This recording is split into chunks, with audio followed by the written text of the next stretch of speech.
One thing you do need to avoid is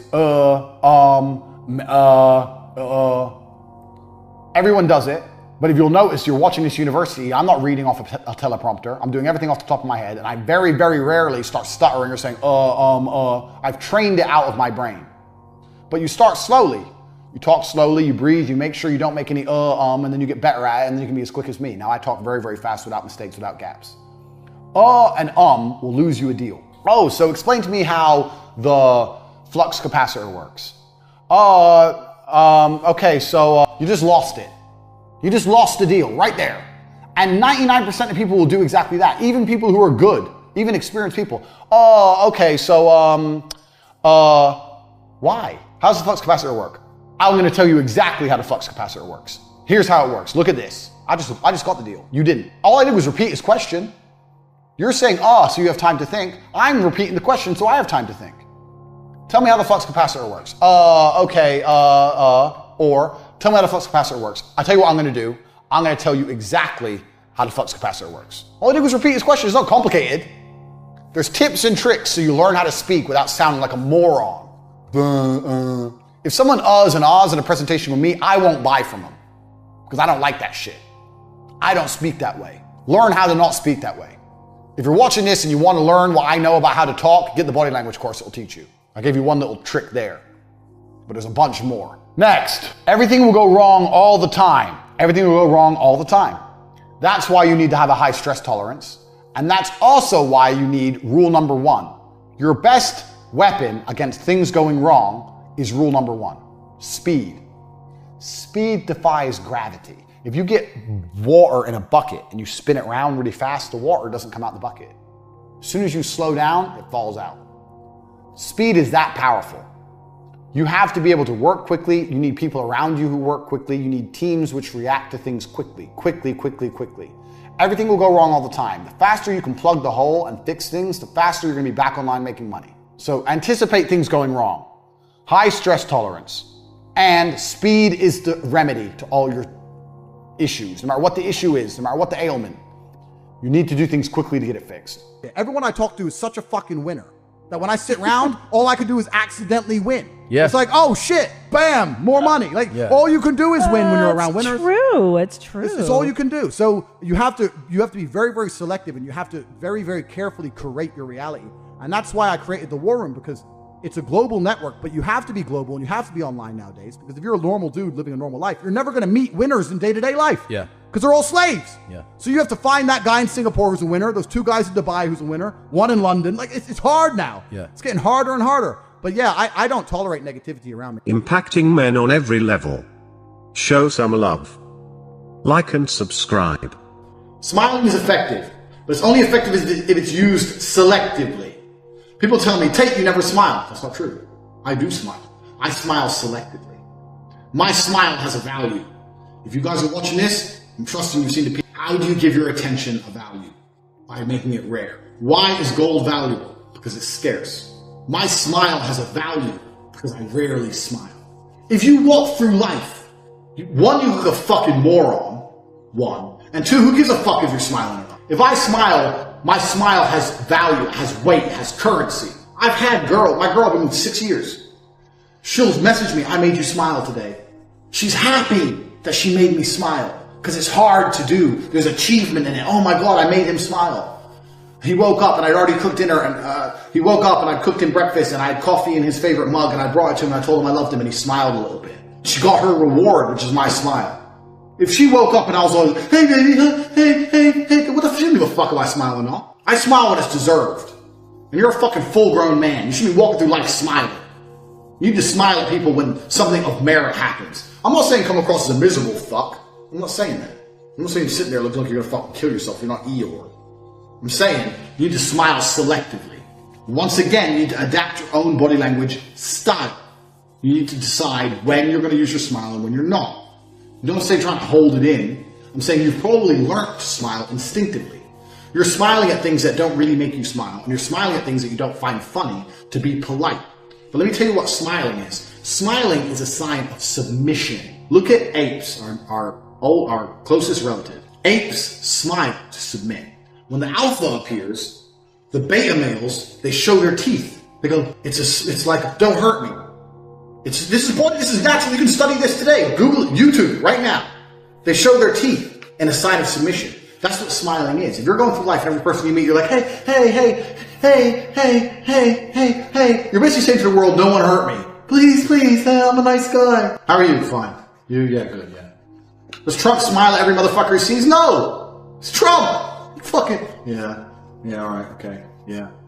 Fucking there's someone who actually, like a real G turns up, someone who's done a fantastic job that week, he'll give him a little bit of a smile, he'll go, smile, and they'll go, why does Trump smile now? Because he doesn't walk through life looking like a fucking happy clown, and neither should you. Your smile is a selective tool. It must be rare, it must be used effectively. You smile at a girl, she needs to fucking deserve that shit. You smile at a guy, he needs to deserve that shit. You can walk through like fucking smiling. Life's not all about just being as happy as possible. This is the bullshit the media is trying to sell you. They're purporting this idea. If you're happy, smile, be nice. Everyone who's happy all the time, smiling all the time, nice all the time is a fucking loser. You know it and I know it. So you don't want to be that guy. You haven't got to be fucking smiling. Use your smile selectively. I use my smile selectively, especially in dates with girls. If I'm sitting there, it's a little bit frosty, whatever. I don't allow awkward silences because I'm too efficient for those things. I've got a PhD degree. But if we're talking and the talk's just very general, I'm very neutral. I'm like this. Oh yeah, blah, blah, blah, blah, blah, blah, blah. When she starts to flirt with me a little bit, or if she starts to be a little bit more open, or I know for sure she's then I might smile a little bit. I'll be like, bitch, you crazy. I'll smile. She'll say something and I'll smile before I answer. Say, oh, I didn't expect you to be like this. I thought you'd be more arrogant. I'll be like, why? I'll smile. But if she says that at the beginning, I didn't expect you to be this. I expect you to be more arrogant. I'll be like, why? I'm very different. I decide to smile when she's receptive to me. You're receptive to me, and you're going to fucking do what I want. You can have a smile in return. Smile is a weapon. Like your attention is a weapon. Like everything you have is a weapon. You're a walking bag of weapons. So most of you men don't understand. Your attention has a value. Your smile has a value. You replying to someone, it all has value. And you guys are just running through life throwing it away. Every single chick giving them attention for no reason, even though they don't messaging girls all the time, friend zoning yourself, smiling at everyone, just throwing your weapons away. Then how the fuck are you going to do something exclusive? How do you show me I've made you happy if you're already smiling at every dickhead you've ever met? It's stupid. Now you don't have to come across as a horrible person. I don't smile often at all. But let's say I'm in the store and I'm buying something and the guy goes, I say, yeah, this much. I'm like, thank you, thanks. I'll nod. If I'm walking past a security guard, he looks at me, I won't smile, I'll nod. A nod is you and I both know who the bad men in the room are. All the big men know the big men nod. All the big men know. If you're not a big man and you're watching this show, what's he talking about? If you're a big guy right now, you know.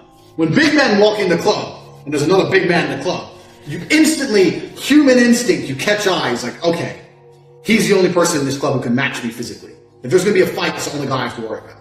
And you always link eyes. And you always kind of do this thing. This like, yeah, all right, cool. We've clocked each other. We've decided we're cool. It's done. The big man, it's a thing.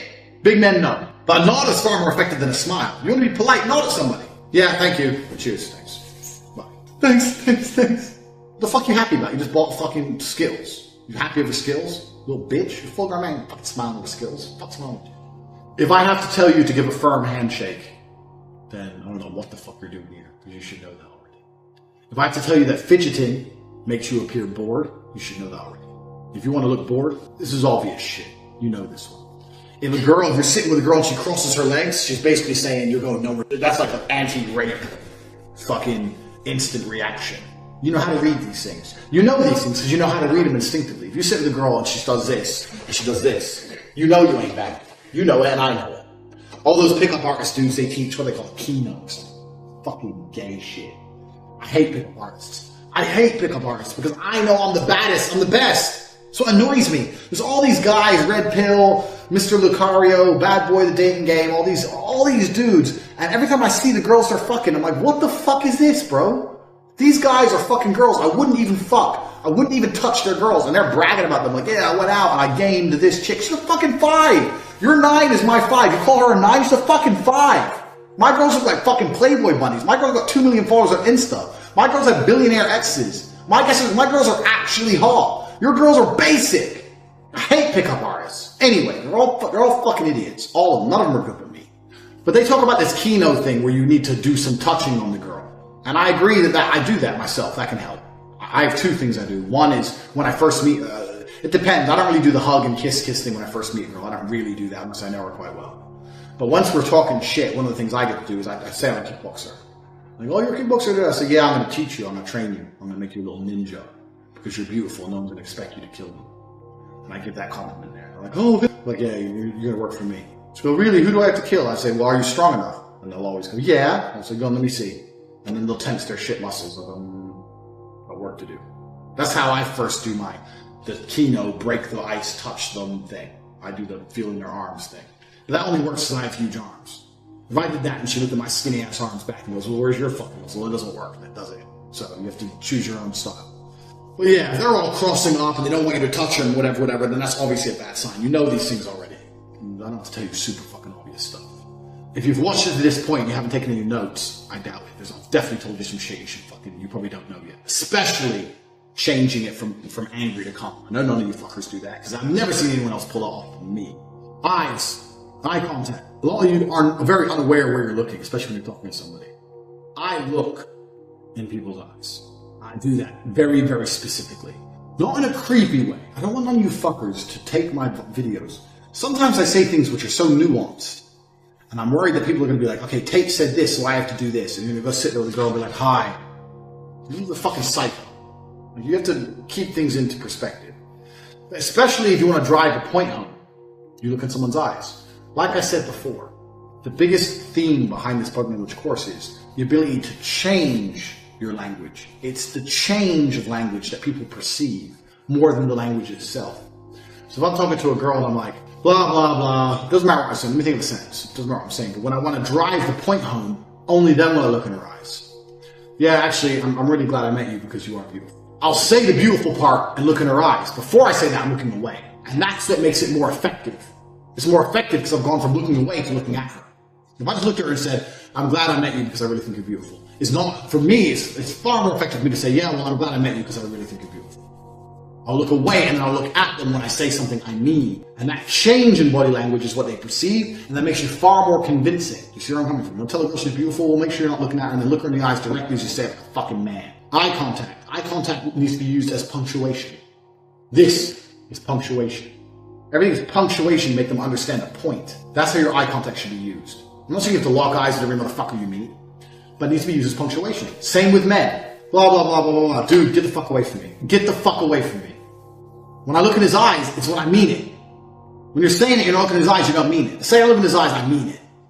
And if you guys watch any of my other videos, you understand how important it is to never say something you don't mean. If you've not watched my video on Tate speech, it's completely free. Tricks on depression. It's about 25 minutes long. Watch that. And I talk about how important it is to say what you mean and mean what you say. Don't tell somebody you're going to knock them out and you're going to do it.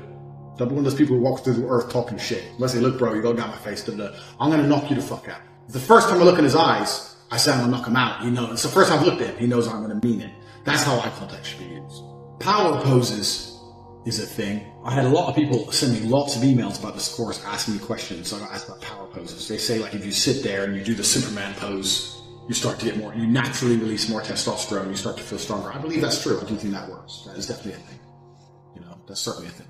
Do I walk through life with the Superman pose? No. Should you? No. What the fuck? When you look in the mirror, you look in the mirror like, yeah, I'm a fucking man. Yeah, you need to do that. Of course. But that's more here than a power pose. So I'm only answering this thing now because I know some motherfuckers are going to come back and go, well, what about my power pose? If you want to walk through life doing this and it makes you feel a little bit stronger, go for it. How about you just get strong as fuck anyway and you ain't gonna worry about walking around looking like a fucking superhero, like a dork. So that's that shit. I've told you a lot about being domineering and conquering.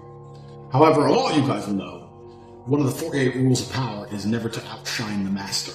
So a lot of you may have a boss and you can't act that way because it's going to piss your boss off too much if you're too overpowering. I managed to be overpowering in my sales meetings because I was such a fucking fantastic salesman. The boss wouldn't say shit to me because I made him so much fucking money. But if you're middle of the road or something, you can't come across that way. You're going to annoy people too much if you haven't got the results to back it up. So one of the key things you can do if you want to make people like you, two things you want to make people like you. One's a body language trick, one's not. One is, if you want to make people like you, ask them lots of questions. Because everyone loves to talk about themselves. If I'm meeting someone extremely important, which happens all the fucking time, from Trump Jr. to anyone else, and I think, okay, I need this person to like me. I don't sit there and try and impress them. I don't sit there and go, okay, Andrew Tate, son of a chess grandmaster, genius IQ, 4-time kickboxing world champion, I've got lots of girls, lots of pussy and money and a Lambo. They don't care. Nobody cares. I sit there and go, yeah, okay, it's really good to meet you. Yeah, I've always been interested in ask them things. Because if you ask people questions, then they have to answer them. And they have to answer them by talking about themselves. And everyone loves themselves. So if you sit there with someone and they only talk about themselves for an hour, they're going to love the conversation. Yeah, it was really good to talk to you because I got to brag for an hour. This is especially effective with women. Women love this shit. If you sit there and try and make a woman impress her, I'm this, I'm that, blah, blah, nah. Sit there and go, you're different than I expect. So what do? I'm a hairdresser. Hairdresser. Don't you get bored of like talking to people all the time? Well, no, actually, I don't mind because some of the people are really nice and some of the people are my best customers. Oh, really? Okay, yeah. Well, I don't even go to hairdresser, as you can tell. I'm already beautiful. So how long have you been a hairdresser for? Oh, I've been a hairdresser for this long. I went to college and da-da-da. Add in little bits of your own dialogue. But basically, just ask them questions. I took one guy on pickup coaching. I don't normally do this, but I had one guy who paid me money to go out with him for a weekend and pick up girls. And he said to me, oh, I'm really nervous. I'm like, bro, ask them questions. Say hello. Here's how you introduce yourself. Here's how you say hello. Ask them questions. And if you do that, you're 75% there. Because they're just going to talk about themselves. It doesn't matter what they reply. Who gives a fuck? You're a hairdresser. You're a nurse. You're a stripper. It's all the same shit. Who cares? Oh, really? That's interesting. Same answer to them all. Ask them. Let them talk shit about themselves. This is super effective to make people like you. Super effective. Because everyone loves talking about themselves. So keep that in mind. And then the body language trick is to really look like you're listening. Most people don't look like they're listening. If I want someone to like me, I really look like I'm listening. So if I need a boss to like me or a girl to like me, I'll make sure it's clear I'm paying attention. So if you've ever been in like a group of people and there's one girl you want to fuck and everyone's kind of talking amongst themselves, but when that girl's talking, people are half listening. But when that girl's talking, not nuance. Don't look like a fucking creep, but make it clear you're listening. If other people are all talking to you and she starts talking to you, go, okay, yeah, look at her. I'm listening to you. Because then, oh, he thinks I'm important. He thinks what I say matters. And the boss is the same. He listens. He thinks I'm important. He thinks what I say matters. In a corporate situation, what I used to do, I used to do this all the time. Bosses love this shit. I used to walk around with a little notepad. So if I got called to the boss's office, I'd go in there with a notepad and pen and sit there. And when they were talking to me, I'd just randomly write things down. And a few of them said, why you got that? She said, I don't want to miss any key points. And they sit there and go, but they like that shit. I'm talking, and he's writing it down to not miss my key points. Yeah, well, Mr. Andrew, you are the best salesman. You have sold 3 times more than everybody else, but I'm a greedy CEO cunt, so I want you to sell more. So I was just wondering if you could possibly do this, or if you try doing this, because you're my cash cow and I want to milk you for all you're worth. Yeah, you're right. I did try that, actually. I did try that, but I'm gonna find the email. I'm gonna send it to you. Okay, yeah? You sit there and I'm listening to you, sir. What you have to say matters. I'm writing it down. They're gonna fucking love you.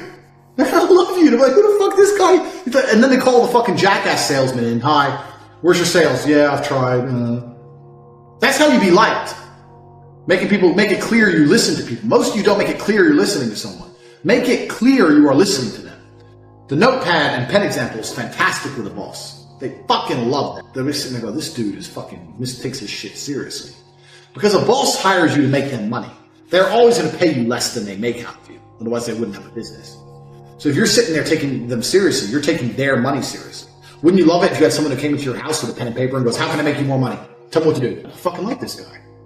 Who wouldn't? So you just make it clear you're listening to people. And ask lots of questions all the time. Especially, once again, with the boss, they love to ask questions. So even if I knew the correct answer, I'd ask them a question. So I'd say something like, I have my pen and my paper, I'm sitting there. I'm almost tempted to get a job again because it was so easy. I never failed a job interview, ever.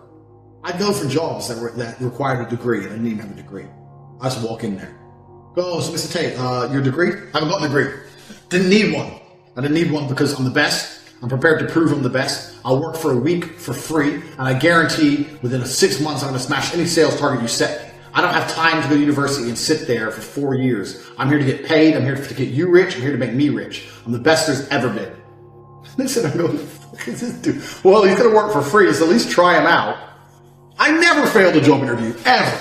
Ever, ever. I got every fucking job. Tempted to go back because it was so fun.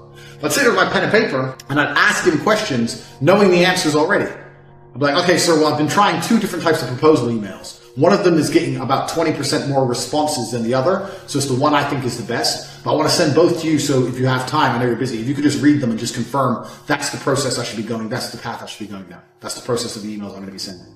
He'd be like, okay, yeah, send them across to me. As if he's going to say no, the other one, where it's not as effective. Of course he's going to choose the effective one. If he's a clever cat, which he probably is because he's a CEO, he's going to come back with the odd amendment to try and make it look like he knows something. So come back and go, yeah, that's really good. That's good, Andrew. Try and add this and this, and I think you'll be about there. And I'll pretend I didn't think of that. Good idea. I didn't think of that. I'm going to add it right away. We'll update you shortly. I'll pretend I didn't fucking know and pretend that it's important even though it doesn't matter. He'll think he tricked me. Andrew, he's a fucking smart fucker, but I'm still the smartest. I'm the boss. Bam! That's how they like you. Then when you walk in there and go, excuse me, sir, I've been working really, really hard for you, and I do my very, very best for this company, this corporation. I respect you absolutely, but I'm unfortunately in a situation where I need to get paid more money. What's it going to be? That's what I used to do. I used to smash sales records, and then they were sitting there like, this Tate guy's going to make the company rich. I'd walk in there 3 months later and say, unfortunately, I'm in a situation where I need more money. Not, could you please consider, not no. Unfortunately, I'm in a situation where I need more money. And their answer would be, okay, well, we have a quarterly review coming up, and we need to make sure your sales stay on track. They try and delay it. I'd say, okay, I'll wait for the quarterly review, no problem. I'm very, very excited about smashing records. I'm no longer interested in sales targets. I'm interested in beating the company's sales records. I know they're already mine, but I'm going to beat them again. I'd say that.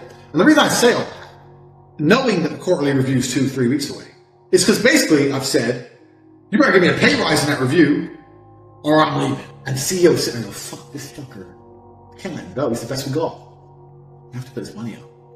And when the quarterly review comes, say, oh yeah, hi sir, obviously I've been doing fantastic. Sometimes I had a couple of them try it. Unfortunately, we're not going to increase your pay at this time. I'd say, okay, no problem. I appreciate that. I just want to make it clear with you. I'm going to do my utmost. I'm going to continue doing my job effectively. I believe that we're going to do something, I'm going to do it properly. But I am in a position where I, unfortunately, do require more money. So I'm going to start looking for another term of employment. I'm going to leave then. Every time I got an email within 2 days, some fucking offer.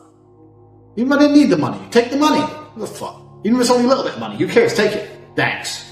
It's a principle thing. You're gonna fucking reward me, motherfucker. What I deserve. I got a company car that exact same way. Came and sat down and I said, excuse me, sir, unfortunately I'm in a position where I can no longer use my own personal vehicle. He said, we don't do company cars. I said, I understand that. And I know you're paying me 20 cents per mile, but the car I have is putting damage on the car. Also, my brother needs to use the car. I am a very good salesman. I intend to continue to sell effectively. I guarantee I will continue to break every single company record, but I can no longer do it in my vehicle. I need to be provided with a vehicle, or I can no longer work with this company. Boom! Give me a car. Most of you fuckers are afraid to say shit. Walk in there. Give me a car. What car? Literally, me and my brother were sitting in our apartment one day. He said, oh, I need the car tomorrow. I was like, I gotta go to a meeting. And I thought, oh, fuck this. They can give me a fucking car. Next day, had a car. We don't do company cars. Yeah, you do renting a fucking car because your number one salesman makes you all your money fucking said so. I guarantee you do that, don't you?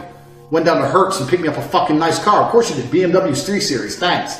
Let's spill coffee all over the fucking seats. Ain't mine. I don't give a fuck. So you gotta be. Mean your shit. But with CEOs, sometimes you have to pretend you're listening, but pretend you're listening to people. They like that shit. Get your little notepad. Get your shit together. This can also work with women. Sometimes when one of my girlfriends, I say one of, because all you real G's know how else real G's live. They're like, oh, I've really got a problem, I need your time, they're complaining to me. I say, look, listen, I'm busy right now. But I'm going to come around later, and I'm going to sort it out. If I say, okay, tell me what's the matter, and I have to say, no, I'm going to come around later and sort it out. I turn up later, okay, you have all my attention, what's the problem? Blah, blah, blah, blah, blah. Okay, alright, okay, I'm going to do something about it. Yeah, but do what? Listen, I'm a fucking man, I know what to do. Just shh, go. Then you do nothing, and then they forget about it, because they're weird. Just giving someone your undivided attention in a short burst can be extremely effective. Extremely effective. Leaning forward implies you're paying attention. Keep that in mind. As opposed to leaning back, we've already discussed this already. I've got a long list of questions from you motherfuckers. Leaning forward implies you're paying attention. Someone goes, how do I make it clear that I'm paying attention to them? We'll make it clear you're listening to them. Just discussed all this. But also lean forward. You can lean forward sometimes. Yes, tell me. It matters so much. I don't actually recommend this for women, but it is something. Also, we're talking about women. There's a lot of body language with pictures of women that people talk about. Like, don't lean in towards the girl. But we just talked about leaning in. Because leaning in shows that you're listening, shows you're attentive. If every single picture is of you leaning into your girlfriend, then it shows that basically she's in charge because you listen to her, as opposed to her leaning into you. So it is a sign of submission. For the same reason it's a sign of listening, it's a sign of submission. So keep that in mind. If you want a picture of you and your girl, you want to put it on Instagram, whatever. It needs to be a picture of you. I'm the man. I am the oak tree. She's hugging the oak tree. The oak tree doesn't bend over to the people who hugs it. I'm the fucking G. She enters your world. You don't enter hers. Most of you guys already know this stuff, so it's not that complicated. But yeah, it hasn't got to be conscious. The reason body language is so effective is because it's unconscious. That's why it's effective. That's why people read it, because it happens by accident. So you have to consciously alter yours, but when you're going through life, you can't be sitting there going, how do I do this, how do I do that? You've got to just start thinking about it and practice a little bit and it become natural with your hands, etc., etc. So body language to women is never appear submissive. Women don't want to fuck a man they don't respect. Women don't have to like you to fuck you. They have to respect you. Do you know how many times I've retweeted, check my Twitter, I've retweeted a girl saying, I can't stand this Tate speech guy, but something about him, I have to follow him. Or on my YouTube video, I hate you, you're such a dickhead, I almost want to meet you. Or I retweeted a girl today, I almost want to slap, I kind of want to slap him, kind of want to fuck him. And that's because they don't like me, but they respect me. So like, this fucking asshole, yeah, I guess that's true. Yeah, I guess that's true. They respect me. Women don't gotta like you, they gotta respect you. So I fuck loads of girls who hate me. In fact, every day some girl's telling me she hates me. Every fucking day, I fucking hate you. Dick comes along and she's happy to take it. So you have to act in a way that's respected. And women don't respect men who are submissive to them. Women respect men who are in control. That's what happens. Women try to take control because it's natural for them to attempt it. And if you let them succeed, they'll just become worse and worse, down a spiral of just becoming a bigger and bigger dickhead because they're waiting for you to take control back. That's what happens. So it's the same with your body language. So if you're always leaning in and she's the boss, she's not going to be happy with those photos. She wants a photo where you look in control and basically uninterested in her. If you look at photos, I recommend go to @Tate. We'll put a few examples in this video, but go to @Tate and find pictures of me with girls. There's one of me with a cigar and a girl either side. Am I staring at the girls? Do I give a fuck they even exist? I'm having a cigar, bro. I'm busy. I'm smoking. These are just some hoes. Well, naturally. Because I don't care about the girls. So who's in control there? Me. I'm not showing them attention. The most important body language for a picture with a girl is basically to come across like, I don't give a fuck. Someone goes, you're about to take a picture with a girl. How do you come across as an alpha? You don't give a shit about the girl. Simple. You don't care about the girl. That's how you come across as an alpha. Take the picture like you take it. She wasn't even fucking there. Bang, smoking. Oh, there's a hoe there, there's a hoe there. Take life, whatever. That's one. There's another one of me with sunglasses on with two blondes on the side. And in this one, I'm smiling. Why am I smiling? I'm smiling because the one I'm looking at just agreed to get fucked with the other one. 2 seconds before that, I said, you're both staying with me tonight. She goes, oh, I don't know, I'm nervous. I said, look, we're going to go drinking. She goes, oh, maybe. And I smiled. I said, all right, good, we're going to go out. I was smiling because she agreed. Like I said earlier, positive reinforcement. I'm miserable. You said what I wanted you to say. Now I'll smile. Well, I just smiled at her because I knew she was about to be licking the other one's pussy in about 4 hours' time. That's what that one was. But in general, I'm sitting there. If I wasn't looking at her and smiling and I was looking forward, I don't give a fuck. I'm a dude who doesn't care. Women are always attracted to assholes. People go, why do girls like assholes? They don't like assholes. They like men who display overtly masculine qualities. Men who don't succumb to their wishes. Men who don't bend to their will. Men who are in charge. Men who retain control. Men who can't be influenced or complained at or nagged at. And those kind of men are assholes. It's not about the fact that he's an asshole. It's about the fact that they can't control him. It's about the fact that they're trying to take a picture with him. He doesn't give a fuck if she's there or not. And those are overtly masculine, overtly attractive qualities to a woman. Even she doesn't understand why, but that's the reality of it. So if you're sitting there going, how do I take a picture with a girl? Take a picture with a girl like she doesn't exist. I'll put up another picture here of me and my girlfriend in Thailand. The last picture of me taken. There. You've just seen it. Do I look like I give a fuck that she's there? Now I am looking at her. A lot of body language every pill guys go, don't even look at the girl. Don't look at the girl. This bad body language. Come on, you're a human. You look at things. It's not what the fuck. Look away all the time, you idiot. But you can tell by my body language, I don't give a fuck. Her hand's on my knee. She's smiling. I'm not. You can tell by that body language who the fucking boss is. So a lot of the red pill stuff is super specific. Like I've told you guys when I'm teaching in the PhD course, there's no such thing as an exact formula. There's no such thing as an exact specific thing. It's understanding general rules, general themes, and implementing them. That's why everything I teach is quite generalized. I'm waiting for you guys to see it, ingest it, understand it, and implement it in your own unique style. Because then it comes across as authentic. If I say, do this with your hands exactly, do this, you look like little fucking robots. No, I'm telling you to be aware of certain things. Like chess, you know the rules, and you make your own moves based on the rules to win. You have to develop your own style. But in general, the key for women is to just make it clear you don't give a shit, because women like that. And also, what's actually super beneficial is if you genuinely don't give a shit, then it's super easy. Why do you have to act like you don't give a shit if you actually don't give a shit? I actually don't care. I've been around so many chicks. That picture of me with a cigar and there's two girls hanging off me. When I was smoking a cigar, you can look carefully and you'll see my eyes looking down. I'm looking at some guy, and the guy's face was literally like his world was blown. Because he saw me with two 10s. Not these other pickup artist versions of 10s. Actual 10s.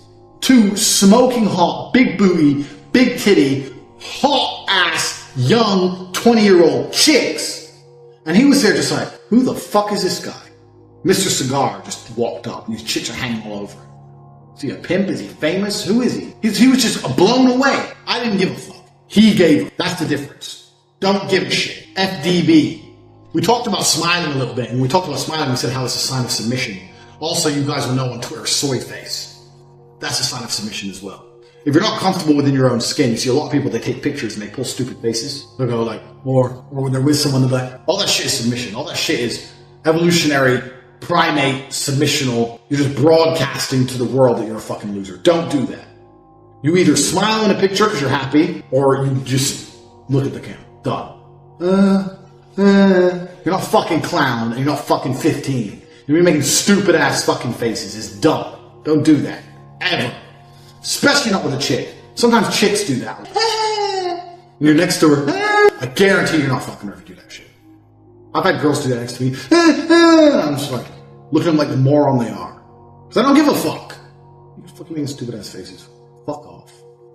Suck this. So don't do that shit. So if you're pulling weird faces in photographs, that's because you're insecure. And you're trying to broadcast to the world that you're a little liberal coward. And you're hoping that no one destroys you. You're hoping Big Daddy Tate doesn't come along and squash you in the palm of his awesomely huge hand. Don't be like that shit. I fucking hate that shit. I don't hang around with people who do that shit. Don't do that. Ever. I'm putting a picture of my brother now with his girl. Bang, you just saw it. That girl there is called Bianca Dragosani. She has 1 million followers, or near 1 million on Instagram. Look her up. You can Google her. She's the most famous girl in Romania. She's like, she had her own TV show. Legitimately A-list in Romania. Very rich as well. Most men would be intimidated by a famous woman who's that hot, who's rich. Tristan went up to her in a fucking petrol station. Went up to her. Started talking shit. Just the way me and him do it. Got her number. Progression. HD guys. Tower of Power. Introduced himself. Blah, blah, blah. Confident. Bang, bang, bang. He didn't get her number. He got her Instagram. Messaged her there on the spot so she saw it, even amongst 1 million messages. Ended up getting her number. Anyway, he ends up fucking this chick. She's married. She's fucking married. Whole thing comes out in the papers. Me and Tristan end up A-list stars in Romania because we're the guy who fucked Bianca. I'm the brother, but he's the guy who fucked Bianca when she's married. Everything. Complete craziness. Anyway, the point of this picture is this. Most men, when they get a girl like that, they're all over her. She's famous. She's rich. She's important. She's special. Look at Tristan's body language in that picture. Does he look like he gives one fuck about that chick? He doesn't give a fuck about that hoe. He doesn't care. He doesn't care. Some hoe. How many hoes have I fucked? Who cares? You dudes are out here caring too damn much. It's garbage. Like all of my courses, what I'm going to do is I'm going to update them forever for free. Andrew, I want to learn to speak like you do. The way you talk on podcasts is why they're so monumentally successful. I want to speak like you do. How do you practice? How often do you practice? And I tried to explain to him. I said, brother, you're 42 years old. I'm 36 years old. You've been speaking longer than me. So it's not about practice. The difference between you and I is I pay attention and I make sure that I get feedback. So if I do a podcast, I will watch it back and write down every time I made a mistake or every time I could have used a different word. I will sit there and actually analyze my work to get better. You reflect. I reflect. If you don't reflect and you just speak, you stay shit. Hey, how about communication? Who'd you look at? Were you always a good communicator? I can see you being a great communicator since you were 14 years old. I was pretty good, yeah. Okay. Who did you look at and say, that guy's good, but I think I can, do it better? That's a good question. And I think that... You know what I'm asking? I know what you're asking. I don't know if there's one particular person I took nuances from, because when you're a great communicator, you know how to be serious and you know how to make people sad and angry, and you also know how to make people laugh. There's different people who can do lots of different things. So who was that? Was it somebody that was multifaceted like that? I think it was a lot of different people. And I also think that... Did you pull from comedy as well, or no? Certainly did, but I was also extremely self-critical. I think that's where a lot of it comes from. I'll watch this podcast back 15 times. I will notice every single time I made a mistake. Just then I said I'll watch twice. That was a mistake. I will watch this back 15 times and I'll identify every single error. I have an email list and I sign up and I get words of the day. I get 5 or 6 new words a day, which I try my very best to memorize. It's harder than you think to memorize 5 words a day, but I always try to make sure I have the most interesting vernacular I can possibly have, a wide vocabulary, so I can be very specific with my points. The reason I actually did that, I keep talking about my dad, but I'm his son. I have the same name, Emory Andrew Tate III. He was Emory Andrew Tate II. My father was a linguist for the CIA. He spoke Russian and German and Spanish and English. And I think I've told this before. Back then, when they needed someone who spoke Russian, they would take a Native American and teach them Russian. Nowadays, we have a bunch of Russian-speaking allies. You can go to Estonia, Latvia, Lithuania. They're all NATO and just get a Russian speaker. Back then, they taught my dad Russian, and he held the Air Force record for the fastest assimilation of a foreign language. When he died, a guy sent me an email, sent me a message saying, you don't know who I am, but I worked with your father in the Air Force, and he had the fastest assimilation. He learned Russian in 2 weeks. Crazy. And I remember saying to my dad, will you teach me Russian? He said, boy, you don't even know English. I said, what do you mean? He goes, you don't even know English. And, and once he sat me down with a dictionary, I was like, you're right. I don't even know English. That's why I've lived in Romania 7 years. People say, why don't you speak Romanian? Because I don't know English yet. I had to finish the first job before I learned the second. I don't know English. There's a bunch of words I don't know. I can't speak how he spoke, so I don't have time for a second language. Yeah. Also, another thing I found really interesting, Putin speaks English. Have you ever heard him speak English? No. Because if you want to speak to Putin, you speak to him in his language. You speak to me in Russian. And I reply to you in Russian to you. I cannot be misunderstood or misconstrued. I don't make a fool of myself. You can't get me on some vernacular trick. I speak my language, and I also prefer that also. I speak English, that's what I speak. If you want to speak to me, you speak to me in my language, so I will win the debate always. Who'd you look up to outside of your dad? I look up to lots of people. I'm talking specifically younger age, not today. I'm talking 16, 20, 25, that age. Not today. It's a good question.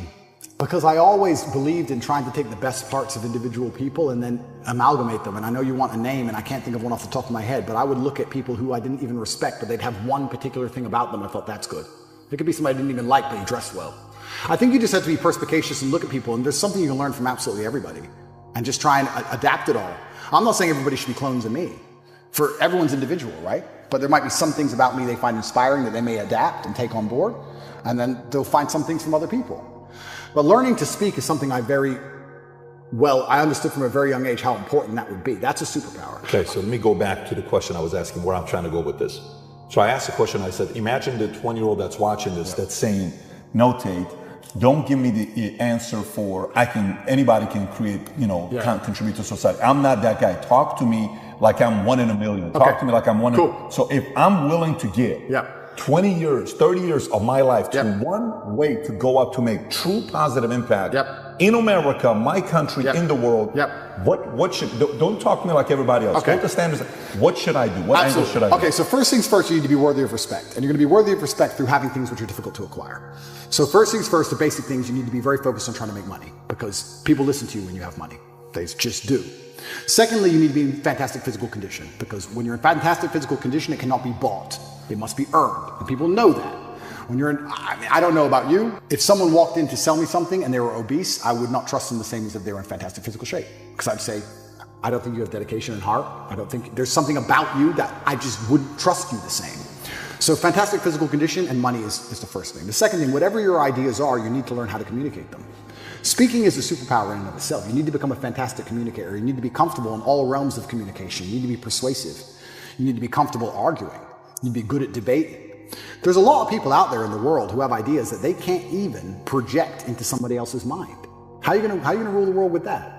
How are you gonna get your ideas out there and make an influence if you can't make other people understand exactly what you think? That's the first thing. Second thing, once they understand exactly what you think, you need to make them agree with what you think. These are two different skills. Must be practiced and must be learned. If you're 20 years old and you want to change the world, you need to be having endless debates. Endless. Without resorting to name calling, not on Twitter like a dummy, in person. And you need to come across in a way that people agree with you. We can go back quickly and talk about the red pill. The difference between me, when I talk to girls on these panel shows, and every other guy when they talk to girls on these panel shows is, when I'm done, all the girls want me. Watch them. Watch the shows. I say the same thing, and by the end, the chicks are in love with me, as opposed to saying the same thing and the chicks thinking I'm a dickhead. That's the difference. I project my ideas and I make them agree with my ideas to a point where they're like texting me afterwards. I'm not saying anything different. It's how I'm communicating it. You can catch more flies with honey than hurting people sometimes. So you need to be good at everything. You need to have a Swiss Army knife of tools. I know when to be intimidating or aggressive. I know when to come across as obtuse. I know when to come across as exceptionally open-minded and easy to understand. I know when to come across as understanding. I know all these things. This all has to be practiced. And a lot of it is, communication. I would say, if you're going to say to a 20-year-old who's truly exceptional and driven, I'd say you need to become a master communicator. Because once you can do that, you can do anything. And that fixes all the other problems, right? We talk about making money. If you're a master communicator, you do fantastic in sales. Yeah. You'll kill sales. Yep. You'll absolutely destroy sales if you're a master communicator. Not many people know this, but I used to sell windows. You know the old school knock on the door? Window sales. I did window sales for 2 or 3 years, and I'd say this is one of the hardest jobs you could possibly do. And I would always recommend a young man, if he has some time to waste, to go sell windows. And the reason, it's fantastic, because I'll tell you why. It's the hardest one to sell because 1, nobody wants them. 2, they don't know who you are. And 3, even if you convince them that they need windows, after them not knowing who you are, then they go to all your competitors and then it becomes a price war. It's a nightmare. It's the hardest sales job. If you're selling a Lambo, at least they want the Lambo, right? Nobody wants glass and plastic. They already have windows. So you got to find a way to sell them these windows. How do you do that? And that's where all this master communication comes in. And it's so many subtle little things. Being a good salesman is not necessarily being a liar. It's not being a trickster. It's just understanding what's going to make the person believe and understand what you say. If I walked in and said, would you like new windows? And they essentially said, no, we don't need new windows. Our windows look fine. I would say, but what about the security aspect? While looking at their 3-year-old child. And they'd sit there and go, what do you mean security aspect? And then I talk about how we had the lock 5000 and their locks are easy to break, as if glass isn't glass, it's all the same anyway. And you'd end up selling the windows. You have to find the triggers in people. There's another thing people don't understand about me and my message. Sometimes I sit here and I say things that piss people off because that's how you trigger people to make action. I have often written emails or done videos, especially to men when I want to help men, to piss them off. You're a loser. You're a dumbass. Andrew, why do you mean? Because you're not going to go to the gym unless I tell you you're a fucking loser. And you are a loser, and I'm not lying to you. You are a loser. The emotional trigger you need to get up off that chair is the fact that you're not important, nobody cares who you are, any girl you're ever in love with I could take, and you're insignificant. And when you die, nobody's interested. That's your fault. You could have been something else. You did that. You failed. It has to be done. You have to be a master communicator. And sometimes that involves also insulting people. It's all a massive tapestry, but to answer your question, for the 20-year-old, he needs to become a master at communicating. But also to be a master at communicating, you also need experiences worth talking about. You have to live a life. You need a degree of wisdom, and wisdom doesn't always come with age, it comes with life lived. I had a guy message me, this is a long time ago when I used to reply to my own emails, too big now, but he said, I don't have any stories, my life's boring. I said, bro, where do you live? He said, Madrid. I said, bro, ride the train from Madrid to St. Petersburg. Ride the train from Madrid to Vladivostok. Do the Trans-Siberian Railway. Cost you like $300. He goes, oh, but what if I get robbed? Exactly! That's exactly the point! What if you get robbed? Now you have a story. Maybe you'll die, maybe you won't. But you have a story. Don't bring your watch. Have you got a Rolex? No. No one wants to rob you anyway. Don't worry about it. You're a brokey. Get on the train. There has to be that degree of risk to even have a story, because when you have a story, then you can communicate the story. You can't be an empty vessel either. So when you say you're telling me how I build this 20-year-old into a super soldier, yeah, he has to be a master communicator, but he also has to do things which are risky. Risk has value intrinsically linked to it, intrinsically. This is why people, when you do risky things, people want to hear the story. Your coolest stories involve risk. Something went wrong, this could have happened, I almost this, I made it out. Without these risks, you haven't got it. So I would say to the 20-year-old, do what I did. Get in the cage. Get in the ring. Knock someone out, get knocked out, train hard. Fighting will teach you everything you need to know about life. You'll learn everything about who you truly are. You'll learn if you're a coward or not. You'll learn everything about perseverance and hard work and dedication, everything about being underappreciated. You learn everything about fear. You learn all of it. You learn everything about people. You win a fight, check your phone. Lose a fight, check your phone. You learn all about people. You learn all about them. You learn all about women. I learned so much about women through fighting. When I had a fight coming up and I was weight drained and I had barely eaten in weeks and I'd lost all this weight and I had a world title fight and I'm fighting a guy who might kill me and she's complaining about the toilet seat. I learned all about women. You learn a lot about life through these difficult processes and paths. And there used to be for men like a rite of passage. In most societies, you had to go through something to become a man, from a boy to a man. But that thing was always difficult. It's always been difficult. Now you have to self-induce it, self-inflict it. But if you're going to be a boy and never bring on that self-inflicted rite of passage, how are you going to ever become a man? It's great feedback. I think it's probably the least discussed superpower on earth is being able to speak well. Yeah. Nobody talks about it. People talk about being strong. Great. People talk about being rich. Okay, fantastic. But being able to speak correctly and properly and very well is a completely under-discussed superpower. It's the reason I refuse to learn another language. I've lived in Romania for 7 years. I know 3 words. And people say, why didn't you learn Romanian? I say, because I don't know English yet. When I know every single word in English, I'll learn Romanian because English makes me money. I don't need to learn Romanian. It doesn't make me any money. Genuine question. Have you ever been media trained? Never. Never? Never. So the way you speak, the way you articulate yourself, just literally... Practice. Like that. But it's not, in fact, correction. It's not practice. It's feedback. A lot of people practice things all the time and stay terrible. I had a guy say to me, in the war room, we actually do this training. I train the guys in the war room how to speak better. And that's one of the best things you can learn in life. And that's one of the reasons the war room is so valuable, because at the war room events, we do specific training for this particular task. And the guy was saying about how his business has improved, how much more money he makes, and how much better he is with girls, and et cetera, et cetera. And I was saying, yeah, okay, fine. But the reason I speak so well is not because I'm practiced, because this man was older than me. It's like, you've been speaking longer than I have. Yeah. It's not practice, it's feedback. If you don't analyze what you've done, then you're not going to identify your mistakes and where you can improve. I will watch this podcast back 10 times and I will realize all the times I stuttered, or all the times I had to repeat myself, or all the times I didn't use a word I was supposed to use. And that's why next time I do a podcast, it'll be better than even before. And that's also a lesson you can take and apply towards life. You can apply the feedback aspect towards life. Practice alone will not improve you. Practice is going to build habits. In fact, from fighting, I know this very well. If you allow a student to come and learn bad habits at the beginning, it's very hard to get out of them. This is why most people, when they talk on podcasts, are saying, I can't even listen to that shit. I'm like, you don't even speak English?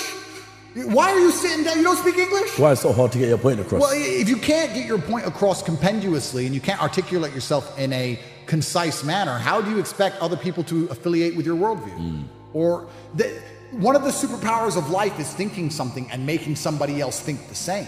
Making someone else believe you. Oh, sorry, police, lover boy. But sitting there and making somebody agree with you, or at least making them understand why you think how you think, is a superpower, surely. Yeah. And it's massively misunderstood and underrepresented and not used, and it's not practiced and it's not versed. And I think also, I'm actually kind of curious, I've thought about this myself, how useful it will be into the future when the AI comes along and controls us all. You know what my biggest fear of the machine minds are? Go on. My biggest fear is that people will be as smart as me. That'll piss me off. I like being smarter than everyone. I don't want a bunch of people to have Google brains that are smarter than mine. I'm supposed to be the smartest guy in the room. That's going to annoy me. I don't think that'll be the case. I'll tell you why. Because the way I see it is going down the conspiracy hole, yeah? It's like everyone will be trapped. And they'll be fed the information that the Matrix want them to have. I know, but what if they can get words from the dictionary as quick as I can? I had to work hard for that. Now they're just going to get a microchip. That's a cheat. I don't want that to happen. Hopefully it happens when I'm already gone. But yeah, being able to speak is a massively misunderstood superpower that a lot of people need to understand can drastically change their life. But you're only going to be able to do it if you apply feedback to it. And the same is with absolutely everything in your life. Not enough people look back on what they did and identify where they made a mistake. And some people will do it when they lose, but the true professionals do it when they win. When my dad was playing a chess game, if he won the game, he would still analyze the game and see if he could have lost, where it could have gone wrong, how he could have won faster, what mistakes he did make, what he did well, what he did wrong, win or lose. So many people will sit in a scenario where everything went wrong and go, in fact, correction, not so many people. I would say 75% of people will not ever self-analyze the situation they're in, they'll blame everyone else. I do find it amazing that a lot of people can't speak well. I find that truly amazing. If you don't have the ability to project your thoughts to other people, I don't know how you're going to be successful in life. The reason I refuse to learn another language is because I haven't learned English yet. There's words I don't know. And English is the most profitable language for me to know. So I'm going to learn English. If I want to spend time learning a language, I'll read the English dictionary. I'm not going to learn another language and start stuttering like a dummy. But there are people who've been speaking English their entire life and they can't even speak it. It's actually a pet peeve of mine. You know when you said earlier about being rich allows you to say no? I'm going to be very honest. I am the worst person to pitch to. I get people trying to pitch me for business and I'm the worst. Because if you're a vegan, no. If you turn up in a Prius or a Tesla, no. No, I'm nothing against Tesla. Don't ban me, Elon. But if somebody cannot project their ideas to me succinctly, I instantly just dislike them because maybe I have ADHD, maybe I'm too busy, I don't know what it is, but I don't have time for your ums and ahs. I don't have time for it. So if I'm sitting in a meeting and somebody goes, we're gonna start with, and this is how people speak. You're a full-grown man and you can't finish a sentence without saying or ah in the only language you know. You've been speaking it for 40 years. It bothers me. It's a pet peeve of mine. It irks me.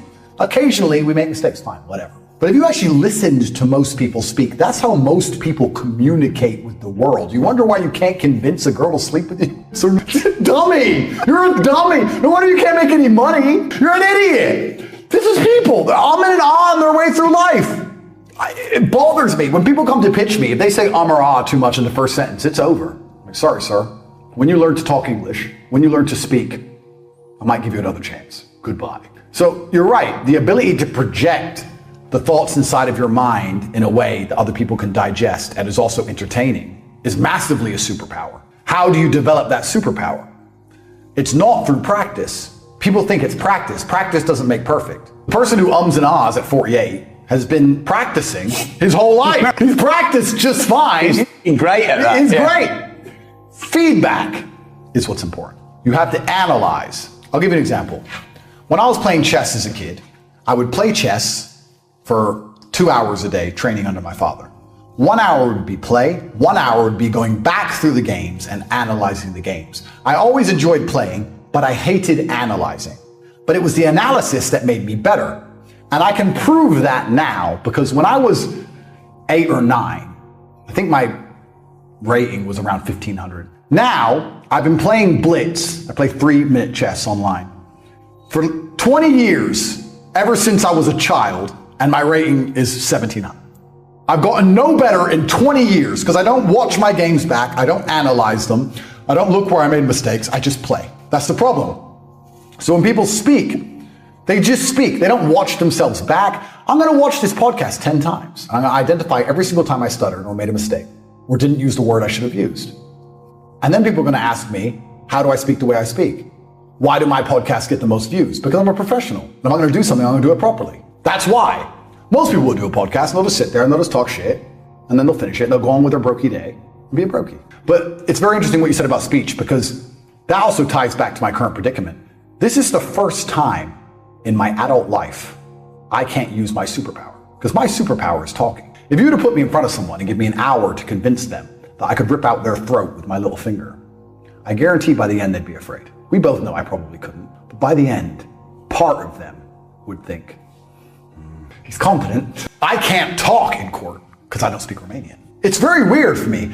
I became acutely aware of my superpower because I'm going through this process and my lawyer's talking blah, blah.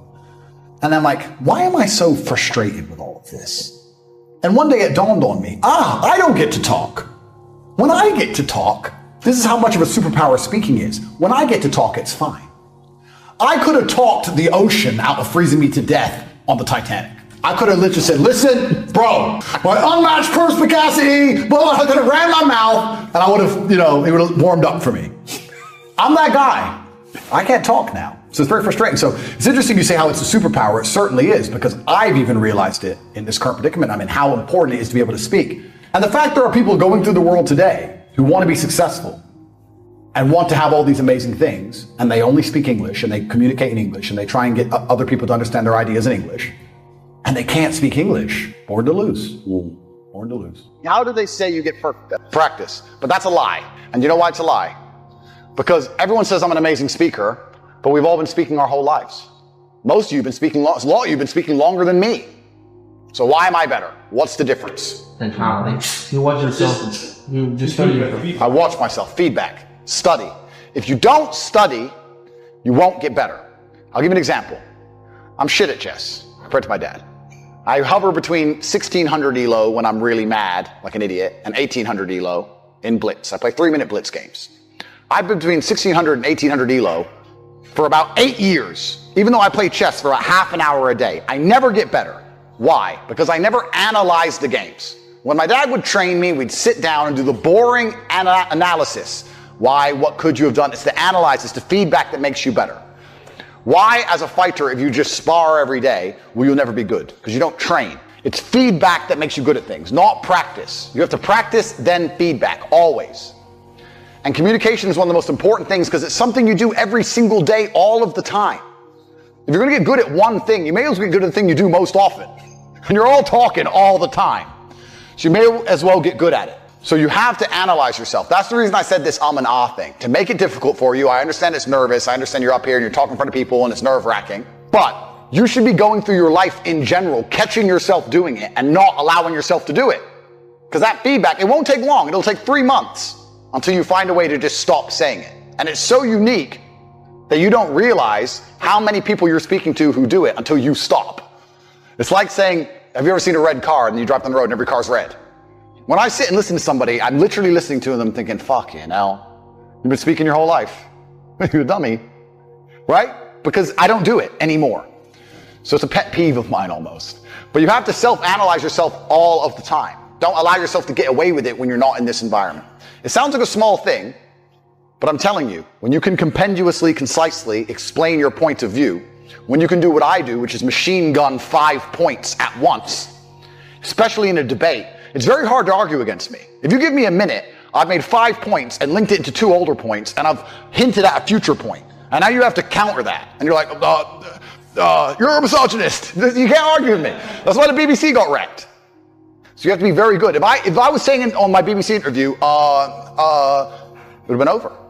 I could have said the same things with a couple ums and ahs, it would have been over. I'm the worst man in the world. So it's battle, it's war. So I want you to all become very, very good with your speech. Because it's an easy thing. It's not difficult. It's not fighting. You're not getting hit.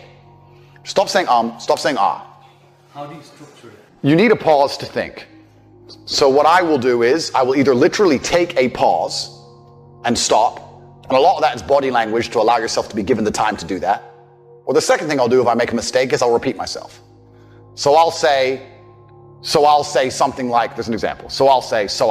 That sounds better than going, so I'll say, and I know English isn't always your first language. I know for some of you people, I'm not as hard because English isn't your first language. I completely get that.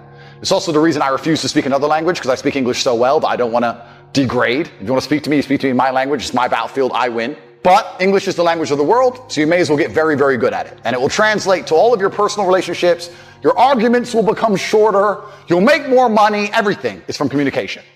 That's why I have a stick, and that's why I have a pet peeve for ums and ahs. Because it's the easiest way to just improve your overall status. Because you also come across extremely confident when you don't use and ah. You look like you know exactly what you're talking about when you don't use and ah. If I say what's 2 plus 2 and you go 4, you look dumb. If I say what's 2 plus 2 and you go 4, you look smart. The makes you look like an idiot. So it's a pet peeve of mine. I just said it's twice. I just did it. So I'm self-analyzing myself all the time to make sure I don't do that. So that's why I've said it before this, to make it hard for all of you when you stand up here and you're nervous and you start going up. But in general life, try not to do it because you'll see your life improve. You'll see your interactions with people improve in real time. You'll know it. Mindset is your key to everything. Absolutely everything. Join the top G's on Patreon.